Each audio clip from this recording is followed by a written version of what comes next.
Halo semua, Assalamualaikum warahmatullahi wabarakatuh. Perkenalkan, nama saya Aisyah dengan NIM digit terakhir 152 dari Prodi S1 Ilmu Administrasi Negara dari Fakultas Ilmu Sosial dan Hukum Universitas Negeri Surabaya. Nah, di sini saya akan mereview sedikit materi terkait komunikasi advokasi kebijakan. Teman-teman sendiri apakah sudah tahu apa sih itu komunikasi, kemudian apa sih itu advokasi, dan komunikasi dalam advokasi kebijakan itu seperti apa sih? Mari kita belajar dan mari kita simak penjelasan yang akan saya sampaikan. Nah, di dalam komunikasi dan advokasi kebijakan ini adalah salah satu mata kuliah yang mengajak para mahasiswa untuk menganalisis kemudian menerapkan konsep dasar komunikasi dan advokasi kebijakan yang meliputi seperti teknik-teknik dasar terkait komunikasi, kemudian bentuk komunikasi, kemudian proses komunikasi advokasi kebijakan, dan bentuk-bentuk kerja advokasi kebijakan seperti apa. Nah, teman-teman sendiri sudah tahu belum ya pengertian tentang komunikasi itu apa dan advokasi itu apa? Komunikasi dan advokasi ini adalah dua kata yang berbeda, di mana komunikasi sendiri memiliki arti bahwa sebagai tindakan penyampaian pesan searah dari seseorang kepada seseorang ataupun kelompok lainnya secara langsung maupun tidak langsung. Sedangkan advokasi sendiri ini memiliki arti di mana aksi sosial ataupun aksi politik yang dapat dilakukan secara sistematis, kemudian terencana, dan dilakukan secara kolektif. Advokasi ini melibatkan berbagai strategi seperti melobi, kemudian koalisi, kampanye, kemudian aksi massa, dan penelitian. Di dalam advokasi sangat perlu karena banyak aktor kebijakan yang terlibat tetapi tidak memiliki latar belakang yang sesuai dengan permasalahan yang sedang dibahas. Nah, tujuan advokasi ini seperti adanya komitmen dari para aktor kebijakan yang mendukung adanya alternatif kebijakan yang akan dikeluarkan, seperti keikutsertaan partisipasi mereka dalam menjalankan alternatif kebijakan. Selanjutnya yaitu pada tahap teknik komunikasi publik, di mana di dalam teknik komunikasi publik ini terdapat 3 indikator. Yang pertama yaitu komunikasi efektif, yang kedua yaitu komunikasi asertif, dan yang ketiga adalah konsep komunikasi publik. Nah, teman-teman sudah tahu ya apa itu komunikasi efektif? Kalau belum tahu, mari kita belajar sama-sama. Komunikasi efektif adalah komunikasi yang berhasil mencapai sasaran dengan feedback atau respon yang sesuai dengan tujuan individu dalam berkomunikasi. Nah, dalam berkomunikasi juga tentu ada beberapa hal yang harus diperhatikan. Salah satunya yaitu intonasi suara. Intonasi suara kita dalam berkomunikasi itu perlu diperhatikan agar penyampaian pesan yang dilakukan oleh si penyampai pesan ini merasa lebih nyaman dan lawan bicara itu merasa lebih tertarik untuk mendengarkan, di mana terdapat pemilihan kata yang tepat, kemudian pemilihan kata yang tidak menyinggung perasaan orang lain ataupun lawan bicara kita, itu juga perlu diperhatikan dalam berkomunikasi. Nah, dari penjelasan tadi, teman-teman pernah terbesit tidak ya, apa sih pentingnya kita untuk belajar komunikasi dalam advokasi kebijakan? Nah, yang pertama yaitu teman-teman dapat menyampaikan pesan kebijakan ini secara efektif dan lebih tepat sasaran lah intinya kepada para stakeholders. Dengan penyampaian komunikasi yang baik, terus pemilihan kata yang sopan, tepat, dan tidak menyinggung, maka para stakeholders ini akan menimbang, oh seperti ini penyampaian pesan kita kepada mereka itu baik. Kemudian yang kedua yaitu membangun dan memelihara hubungan dengan para stakeholder. Dengan komunikasi yang dapat dikatakan efektif, kemudian dapat dikatakan baik, maka para stakeholder ini tuh juga mau untuk tertarik untuk membangun relasi kepada kita. Nah, yang ketiga yaitu meningkatkan partisipasi masyarakat dalam proses kebijakan.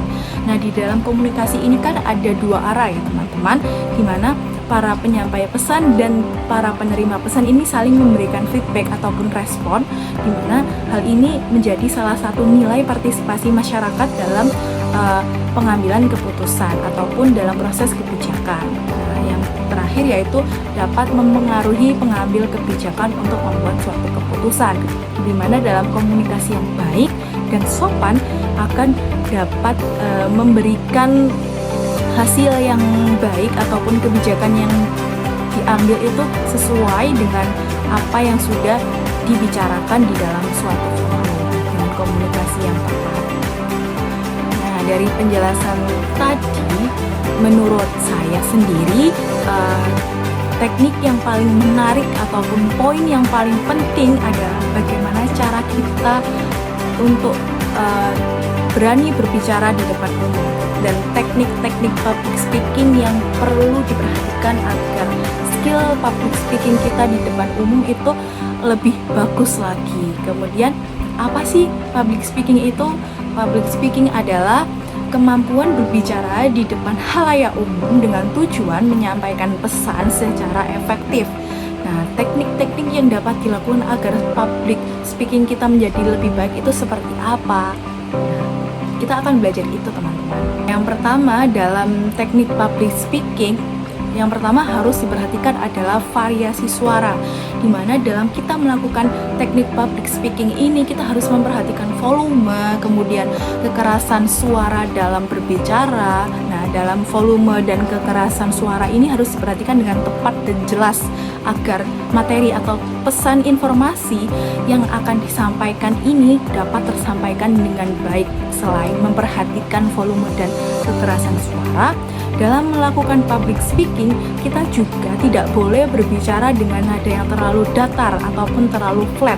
Nah, hal ini mengingat bahwa kita harus memperhatikan pesan atau materi yang kita bawa kepada publik sampai ke audiens dengan jelas dan tepat. Ketika kita menyampaikan dengan mimik wajah ataupun suara yang terlalu rendah ataupun suara yang terlalu flat, akan terkesan lebih kurang enak didengar oleh para audiens.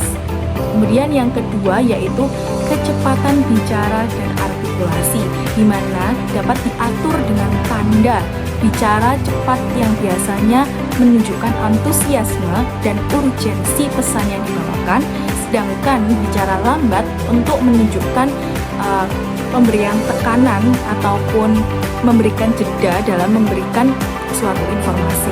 Kemudian yang ketiga yaitu yang tak kalah penting dalam teknik public speaking adalah ekspresi wajah. Skill untuk memainkan ekspresi wajah itu sangat penting teman-teman dalam melakukan public speaking. Ya, artinya pastikan mata kita tidak terpaku pada satu orang saja dalam public speaking. Karena ketika kita akan memandang satu benda ataupun satu audiens saja, itu akan membuat mereka yang dipandang ini merasa gugup atau merasa tidak nyaman untuk kenapa sih orang ini melihat kita terus-menerus seperti itu. Seharusnya kita harus menguasai panggung seperti melihat seluruh audiens dan tidak kecenderungan untuk menggeleng-gelengkan kepala, dan dalam berbicara biasakan untuk selalu tersenyum. Kemudian yang terakhir yaitu bahasa tubuh teman-teman.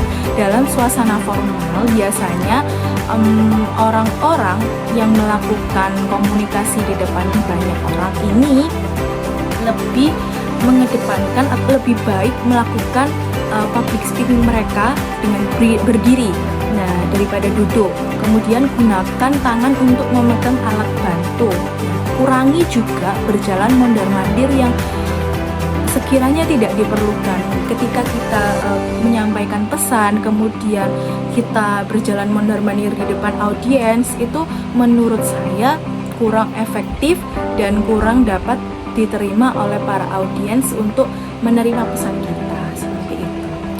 Nah, selanjutnya yaitu beberapa hal yang perlu diperhatikan dalam menarik perhatian para audiens ataupun target sasaran kita dalam public speaking ini. Tentunya kita harus berbusana dengan baik ataupun dress well, di mana ketika kita memberikan pesona yang baik dengan menyesuaikan busana, misalnya dengan menggunakan kemeja putih seperti formal seperti itu, ataupun berbusana yang rapih, sopan, itu akan menambah kesan ketertarikan para audiens untuk mendengarkan informasi yang akan kita sampaikan. Nah, paling penting lainnya yaitu datang tepat waktu, teman-teman. Ketika kita datang tepat waktu dan kita sudah memperhatikan, memanage bagaimana kita mengatur waktu untuk berbicara di depan banyak umum, orang-orang akan mengapresiasi akan hal itu. Nah, ketika kita datang terlambat tentunya akan memberikan kesan negatif. Kemudian tidak lupa juga kita sebagai pemberi pesan ataupun informasi itu sudah tahu atau sudah paham akan menjelaskan tujuan dan manfaat seperti apa yang didapatkan para penerima pesan ini datang atau hadir di acara kita. Hal penting lainnya yang dapat diperhatikan ketika kita sedang berbicara di depan umum adalah dengan membiasakan 5S, teman-teman. Budaya 5S ini sangat perlu. Yang pertama itu senyum, salam, sapa, kemudian sopan dan santun. Dan ketika kita sudah memberikan kesan yang positif kepada para audiens, nah, para audiens ini juga akan tertarik untuk mendengarkan apa yang akan kita sampaikan nantinya, sehingga pesan yang kita sampaikan ini juga akan tersalurkan dengan baik dan jelas. Nah, dari penjelasan tersebut dapat diambil kesimpulan bahwa di dalam komunikasi dan advokasi kebijakan tentu ada beberapa hal yang perlu diperhatikan. Yang pertama yaitu ekspresi wajahnya, kemudian variasi suara, kemudian intonasi suaranya, kemudian dan bahasa tubuh. Bahasa tubuh juga sangat penting dalam berbicara di depan khalayak. Kita sudah berada di penghujung video. Semoga pesan yang atau informasi yang sudah saya sampaikan tadi bisa bermanfaat untuk teman-teman semua yang menonton. Bila ada salah katanya mohon dimaafkan, ataupun perkataan yang kurang mengenakan di hati teman-teman mohon dimaklumi. Sekian dari saya. Assalamualaikum warahmatullahi wabarakatuh. Terima kasih teman-teman sudah menonton.